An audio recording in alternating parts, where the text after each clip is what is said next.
Unit 6. Would it be right to let our loved ones go?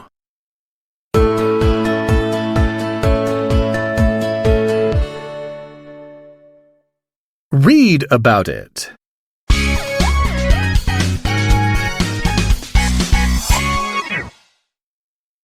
It's been 5 months since doctors took the man's baby off medications. Machines alone are what sustain the baby now. The father constantly worries about whether his baby is in pain. Does it endure suffering as much as he does?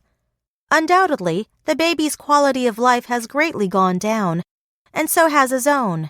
He is no longer employed, and the intensive care unit has become his home. The doctor should have told him that his baby wouldn't recover from the accident, but they let him have hope. As time goes by, the man is now becoming more open to the idea of euthanasia and is beginning to seriously weigh the opposing points of view on this issue. Supporters of euthanasia believe that it is a way to painlessly end the suffering of those with an incurable disease or in a coma that cannot be reversed. Patients contemplating euthanasia are often in immense pain. Typically, they will take massive doses of medicine in an attempt to ease the physical and mental suffering.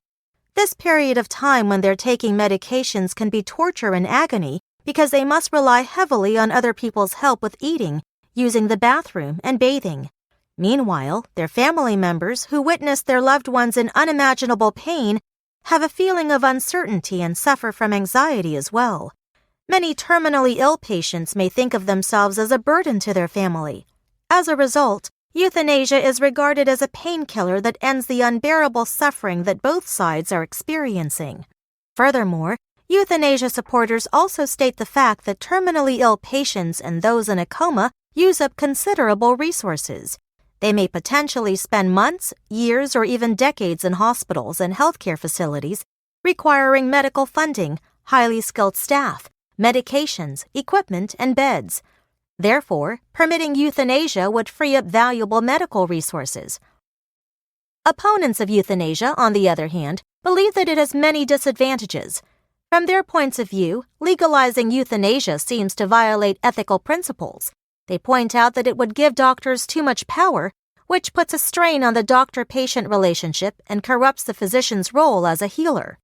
For example, doctors might extend euthanasia to curable patients in order to save valuable time and money. Additionally, opponents are worried that euthanasia may make doctors avoid their responsibility for providing care for their patients. Believing in the importance of compassionately taking care of others and the preciousness of human life, opponents of euthanasia argue that the only solution to such a difficult situation is to care for the terminally ill for as long as they live. Last but not least, another argument against euthanasia is that, for many people, the life of a human being is considered sacred.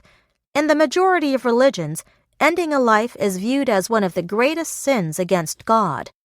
They believe that God's plan should be carried out without interference from any humans.